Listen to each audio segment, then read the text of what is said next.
Hola, muy buenos días. Soy Daniela Vaz y les doy la bienvenida a un nuevo Mirada Libero, un programa en el que vamos a conversar con el historiador Alejandro San Francisco, quien se conecta con nosotros desde España para analizar los resultados de las elecciones generales que vivieron ayer.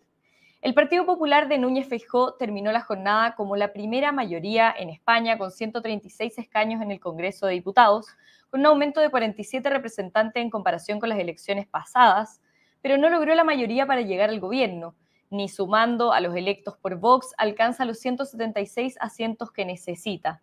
Así vuelve a ser una posibilidad que el socialista Pedro Sánchez aglutine a las fuerzas de izquierda para lograr una mayoría y mantenerse como presidente en la Moncloa. Las negociaciones están ocurriendo y para conversar sobre ellas le damos la bienvenida a Alejandro San Francisco, académico de la Universidad San Sebastián y director de formación del Instituto Res Pública. ¿Cómo estás, Alejandro? Bienvenido. Hola Daniela, muy bien, muchas gracias por la conexión, feliz de conversar con ustedes.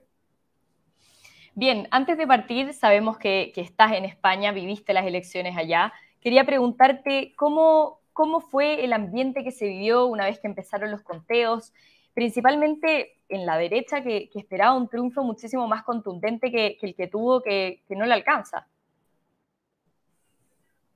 Había un ambiente, por un lado, de gran polarización, por otro lado, un ambiente que era difícil de prever en términos de participación electoral, porque son las primeras elecciones que se hacen en julio desde el retorno a la democracia, que es una muy mala fecha para hacer elecciones. Esto es equivalente a nuestro 23 de enero, por decirlo de alguna manera. Y por otro lado, habían altas expectativas de un triunfo de los populares sobre el Partido Socialista Obrero Español. A medida que se fueron contando los votos, ya se vio que no iba a haber la holgura que se esperaba o que predecían algunas encuestas, sino que el resultado iba a ser bastante más estrecho, como finalmente se dio en efecto, es decir, un triunfo del Partido Popular, pero con menos distancia de la esperada y por otro lado sin capacidad de formar gobierno desde el primer minuto. Claro, el clima en las encuestas antes de que se prohibiera la publicación de las últimas daba por ganador y por gobierno al Partido Popular. Efectivamente, si uno cruza todas las encuestas, salvo una, que era del CIS, todas le daban el triunfo al Partido Popular. El triunfo se lo daban con un mínimo de 144 diputados y un máximo hasta de 155. Finalmente obtuvo 136. Por otro lado, el Partido Socialista, el PSOE, bajaba en torno a los 100, 106 diputados. Y resulta que a la hora del conteo de votos, el PP tuvo menos votos del máximo esperado, cerca de 20 votos menos del máximo esperado y 10 votos, 8 votos menos del mínimo esperado. Es decir, en cualquier caso estuvo más abajo de lo que se presupuestaba y en ese sentido esta es una victoria poco alegre, porque efectivamente el Partido Popular ganó las elecciones, fue la primera mayoría, tuvo más votos, tiene más diputados electos, sacó considerablemente más votos que el 2019 y permitió recuperar más o menos la votación que obtuvo Mariano Rajoy en una oportunidad, 137 diputados, pero aún así es un arma de doble filo porque no le alcanza para gobernar, pese a que Vox sí obtuvo los 33 votos que se suponía que iba a tener. Se suponía que iba a estar entre 30 y 35 escaños y finalmente los logró. Claro, una victoria bastante amarga porque finalmente al que le faltan escaños, elegir representante, es al PP y no el Vox, no sumar los otros que le faltaban de Vox. Efectivamente, lo que necesita un partido para gobernar es 176 votos en el Congreso. El PP se supone que lo que iba a tener con sus 150, pongámosle, más los 30 de Vox son 180 y eso daba la mayoría absoluta. Y eso ya dependía de las negociaciones que se hicieran, de qué forma participa o no lo hace Vox en el gobierno. Pero nada de eso se da y efectivamente hoy día estamos en una situación como bastante intermedia, que podría producirse un bloqueo respectivo entre el PP y el Partido Socialista Obrero Español, y me parece a mí que el titular del País hoy es bien interesante y te lo puedo mostrar. Dice, Feijóo gana por poco y Sánchez resiste. El gobierno en el aire. Esa es la situación hoy. El gobierno efectivamente está en el aire, ¿Y cuáles son los... no se tenemos ahí, sabe si va a formarse un nuevo gobierno, saben nuevas elecciones, estamos con un poquito efectivamente. de problemas de conexión, me imagino que es porque te conectas también desde España con nosotros. Pero ¿cuáles son los escenarios que se abren en este momento? Lo que Técnicamente, corresponde, ¿sí? sí, perdón, el rey es el que tiene que invitar a hacer gobierno al que ganó. En este caso, ninguno de los dos candidatos tiene la mayoría. ¿Se abre una posibilidad de nuevas elecciones? Efectivamente, y en términos generales lo que hace el rey es llamar a quien obtiene la primera mayoría y por ende se supone que tiene la primera preferencia para gobernar para pedirle que forme gobierno. Y así puede ser, pero resulta que va a tener que iniciar las negociaciones Alberto Núñez Feijóo y evaluar si efectivamente logra formar gobierno, no por obtener los 176 votos, sino por una eventual abstención de otros grupos que le permiten gobernar. Esa es una posibilidad. Si no resulta ahí, podría acercarse Pedro Sánchez y decir, oye, pero nosotros sí podemos formar gobierno porque vamos a hacer una alianza que aquí le llaman Frankenstein, o sea, de los más distintos grupos, siendo el más grande el Partido Socialista Obrero Español, segundo Sumar, y después las fuerzas nacionalistas del País Vasco y de Cataluña. Y con eso llegamos a los 176. Y en ese caso sí podrían formar gobierno. Y existe la tercera alternativa, que es convocar nuevamente a elecciones para que esto lo zanje el pueblo español entre ahora y diciembre. También hay unas fórmulas intermedias que son, por ejemplo, esto de lograr alguna abstención, de manera que un grupo no se suma a los 176 votos, pero les permite gobernar en una segunda votación en el Congreso de los Diputados. Ujú. Bueno, el principal diario dice que el gobierno está en el aire, pero tú que lo estás viviendo allá, ¿qué crees cuál es la negociación que está ganando finalmente? ¿Esto de generar nuevas elecciones? ¿O podría el PSOE, Pedro Sánchez, aglutinar a todas estas fuerzas de izquierda, incluido el independentismo catalán de Puigdemont, y finalmente ser ellos el gobierno? Pero otro gran diario de acá, que ABC, dice Puigdemont o bloqueo. O sea, o se produce un bloqueo recíproco entre el PP y el PSOE, o Puigdemont le da la mayoría a Pedro Sánchez. Pero si uno escucha las declaraciones hoy día de los grupos separatistas catalanes, del partido Puigdemont, lo que ve es que no va a ser gratis sumarse al, al gobierno de Pedro Sánchez, va a darle la mayoría al líder del Partido Socialista. Hoy, ¿cómo se va a cerrar este círculo? Porque a mí me parece que primero van a tener que haber negociaciones y solo luego en un segundo momento se va a ver si esto es absolutamente imposible llegar a un acuerdo de mayoría para la primera mayoría relativa, que fue el Partido Popular, o para la segunda mayoría, pero que tiene más respaldo en partidos pequeños, que es el caso del Partido Socialista. Y hasta que eso no esté resuelto, no se va a llamar a elecciones. Y esto de la coalición Frankenstein que tú me mencionabas, ¿quién lo está diciendo y por qué? ¿Finalmente es porque son muy distintas las fuerzas que compondrían esta coalición?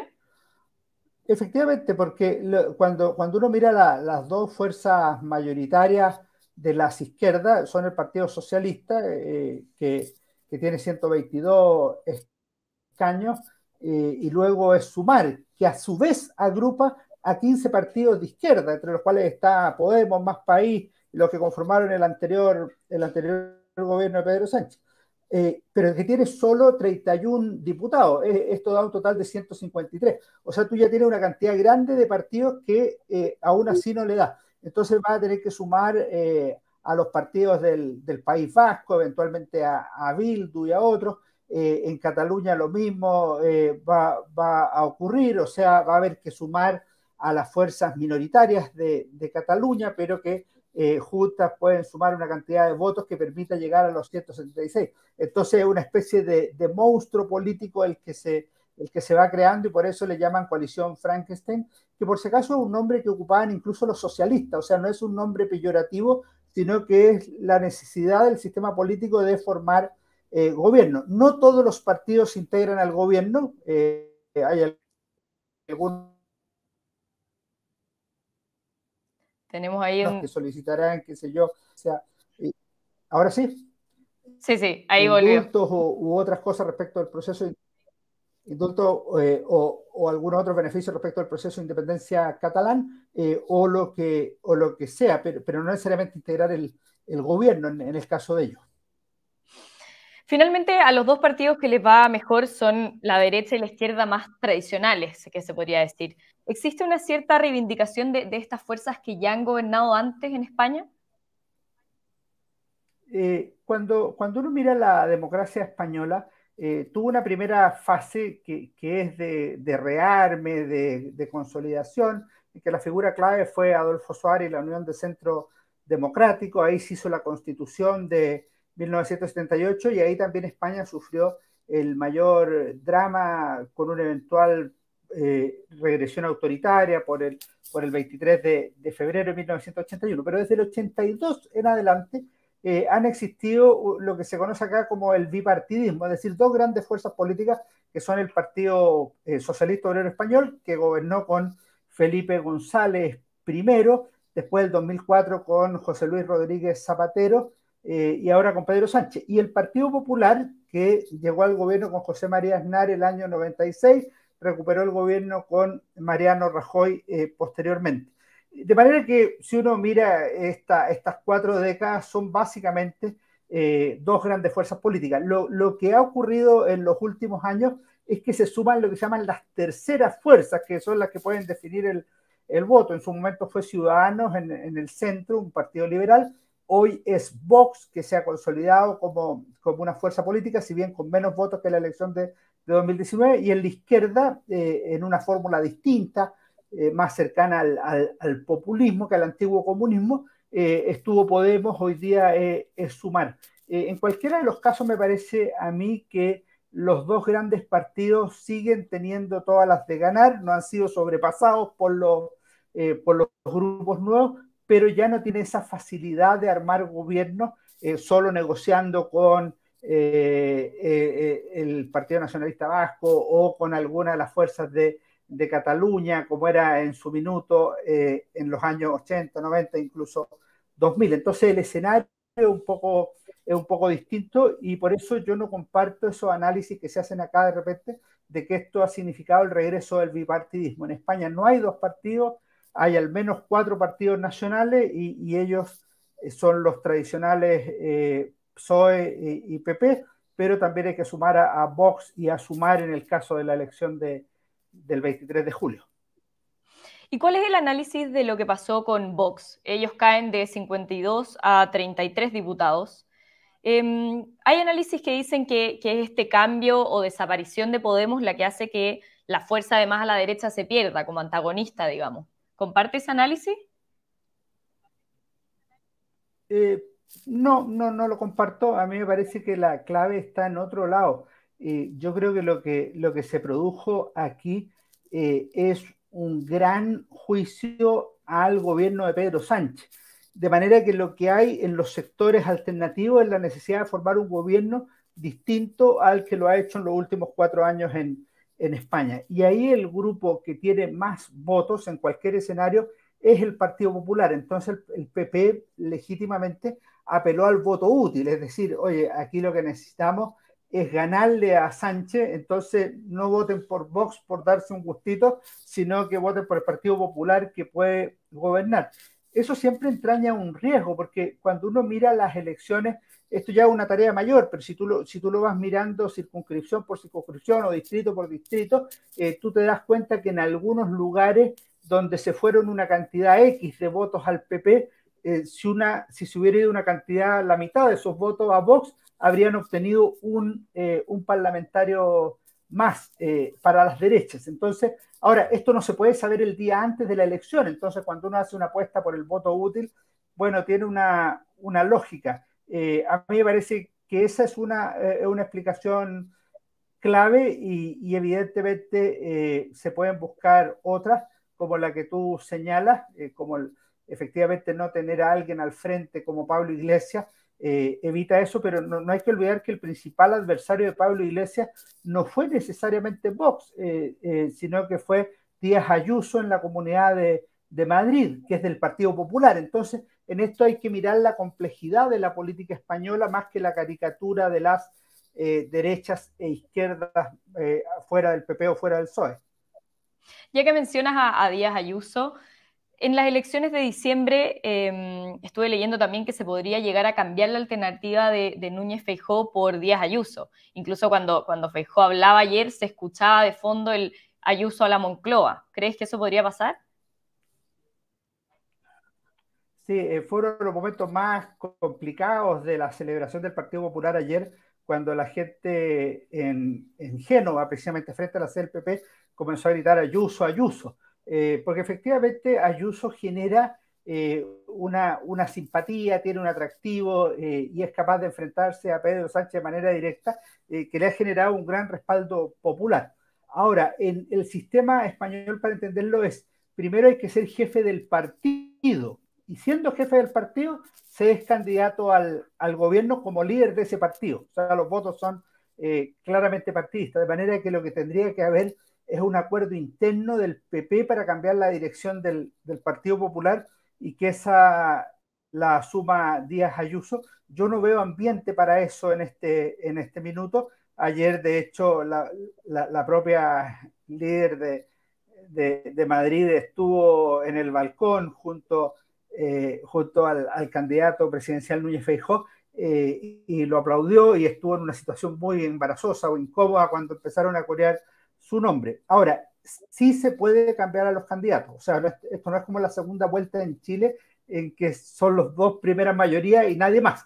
La elección de diciembre, si hubiera elección en diciembre o noviembre, es una nueva elección y cada partido puede llevar al que quiera y no necesariamente pueden ser estas 4 fuerzas políticas, sino que pueden ser 3 o 5, o sea, no, es otra elección.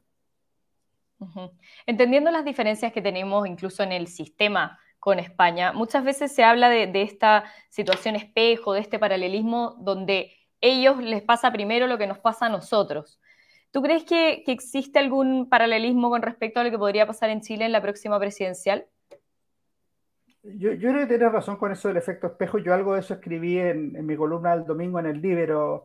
Y efectivamente hay un espejo que es doble. Hay un espejo histórico por una parte y uno de carácter político. Si tú miras la historia de España, es una gran división que puede verse en algún minuto comunismo, anticomunismo, después una larga dictadura del general Franco. Eso sería equivalente al 70-73 en Chile y al régimen de Pinochet entre el 73 y el 90. Después hay una transición exitosa en ambos países y una democracia que no solo es sólida, sino que le permite a la gente vivir mucho mejor que sus padres o sus abuelos, que habían sufrido grandes condiciones de pobreza. O sea, hay grandes elementos.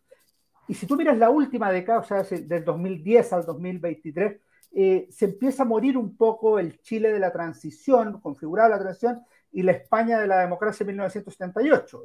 No solo se muere Pinochet físicamente, se muere Elwin, se mueren otros. En España se muere Adolfo Suárez, renuncia el rey Juan Carlos. O sea, se empieza a producir como el fin de una época y surgen nuevas fuerzas políticas, Ciudadanos, Podemos, Vox en España, Evópolis, el Frente Amplio, republicanos en Chile. Es decir, hay una simetría muy grande entre ambos. A tu pregunta, ¿qué diferencia fundamental encuentro yo? La primera es que el Frente Amplio superó a las izquierdas de la democracia chilena. O sea, el Frente Amplio hoy día es más que el Partido Socialista y es más que la Concertación Unida, cualquiera sea el nombre que adopte los partidos de la exconcertación. Y lo mismo ocurrió en la derecha, o sea, Republicanos superó electoralmente a Chile Vamos, a cada partido por separado y al conjunto de partidos en la coalición Chile Vamos, y así quedó reflejado en la elección del pasado 7 de mayo. De manera que no hay que mirar de la misma forma a la democracia española, porque lo que no ha ocurrido en España es que Vox le dé el sorpaso, el sobrepase al Partido Popular, o que Podemos haya sobrepasado o hoy día sumar al Partido Socialista Obrero Español. En Chile sí, en Chile las nuevas fuerzas políticas, el republicano de José Antonio Kast y el Frente Amplio del presidente Gabriel Boric, por decirlo, superaron a sus competencias internas en materia política y la segunda vuelta presidencial del 2021 fue entre ellos dos. que era algo impensable aquí en España en la elección de ayer. Claro, serían las terceras fuerzas que mencionabas en el lado de España, siendo que acá ya no son las terceras fuerzas. Acá son la primera y segunda fuerza. ¿Cómo se mida? Primera, Boric por haber llegado al gobierno, primera, José Antonio Caz y republicanos por haber ganado la elección del 7 de mayo. En cualquier caso, no son las fuerzas que dominaban la política chilena entre el año 1990 y 2010.